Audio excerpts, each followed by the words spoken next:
Hello সৌরজগতের বন্ধুরা, প্রাণের খোঁজে ইউরোপার উদ্দেশ্যে নাসার ক্লিপার মিশন শীঘ্রই গ্রহদানব বৃহস্পতির চাঁদ ইউরোপার উদ্দেশ্যে মিশন পরিচালনা করবে মার্কিন মহাকাশ গবেষণা সংস্থা নাসা। সব ঠিক থাকলে আগামী 10 অক্টোবর বৃহস্পতিবার ক্লিপার মহাকাশযান উৎক্ষেপণ করা হবে। গত 17 সেপ্টেম্বর নাসার জেট প্রপোলাশন ল্যাবরেটরি থেকে এক ঘোষণায় এ তথ্য জানানো হয়েছে। আপনাদের সবাইকে স্বাগতম আজকের এই এপিসোডে।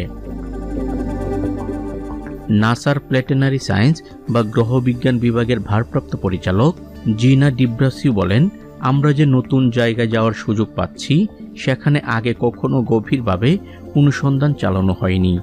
ইউরোপা প্রায় আমাদের চাঁদের সমান, কিন্তু আমাদের বিশ্বাস সেখানে বরফ আকারে অনেক পানি আছে। পৃথিবীর মহাসাগরগুলোর তুলনায় অন্তত দ্বিগুণ পানি রয়েছে ইউরোপায়। সেখানে প্রাণ থাকতে পারে। ইউরোপায় সত্যি প্রাণ আছে কিনা তা ভবিষ্যতে জানা যাবে। আগামী অক্টোবরে ক্লিপার মিশন উৎক্ষেপণ হলেও ইউরোপায় পৌঁছতে সময় লাগবে 5 বছর। 2030 সালের এপ্রিলে নির্দিষ্ট গন্তব্যে পৌঁছাবে মহাকাশযানটি। তবে ইউরোপায় কিন্তু মহাকাশযানটি অবতরণ করবে না, বরং চাঁদটির চারপাশে ঘুরবে। বিজ্ঞানের ভাষায় একে বলে ফ্লাইবাই। ঘুরতে ঘুরতেই এটি যা পরীক্ষা নিরীক্ষা করার করবে। এ সময় তথ্য সংগ্রহের জন্য মহাকাশযানটি উন্নত প্রযুক্তির রাডার ও নানান প্রযুক্তি ব্যবহার করবে। ইউরোপাকে মোট 49 বার প্রদক্ষিণ করবে মহাকাশযানটি। এখানে একটি কথা জানিয়ে রাখা প্রয়োজন, ইউরোপায় সরাসরি জীবনের সন্ধান করবে না এ মিশন, বরং জীবন ধারণের জন্য প্রয়োজনীয় উপাদান রয়েছে কিনা তা অনুসন্ধান করা হবে এ অভিযানে। সেরকম উপাদান খুঁজে পেলে ভবিষ্যতে হয়তো ইউরোপায় কোনো মহাকাশযান অবতরণ করবে। উল্লেখ্য, সৌরজগতের সবচেয়ে বড় গ্রহ বৃহস্পতির মোট 95টি চাঁদের ব্যাপারে এখন পর্যন্ত নিশ্চিত হয়েছেন বিজ্ঞানীরা। তবে এরকম চাঁদ আরও অনেক রয়েছে। ভবিষ্যতে প্রযুক্তি আরও উন্নত হলে সেগুলো স্বীকৃতি পাবে। এই 95টি চাঁদের মধ্যে ইউরোপা চতুর্থ বৃহত্তম।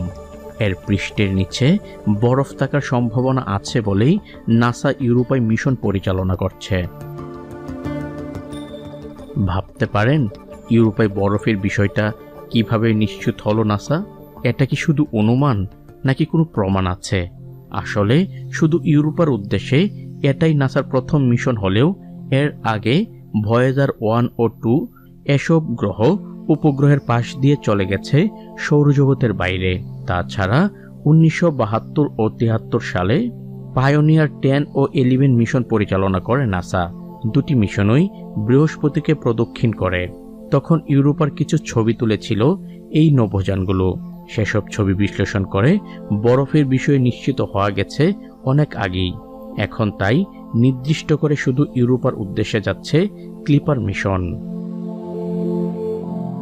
আপনি যদি মহাকাশ সম্পর্কিত নতুন নতুন তথ্যমূলক ভিডিও পেতে চান তাহলে এই সৌরজগৎ চ্যানেলটিকে সাবস্ক্রাইব করতে ভুলবেন না। তো আজ এ পর্যন্তই, দেখা হবে অন্য এক নতুন ভিডিওতে। ততক্ষণ পর্যন্ত সবাই ভালো থাকবেন, সুস্থ থাকবেন, নিরাপদে থাকবেন। আল্লাহ হাফেজ।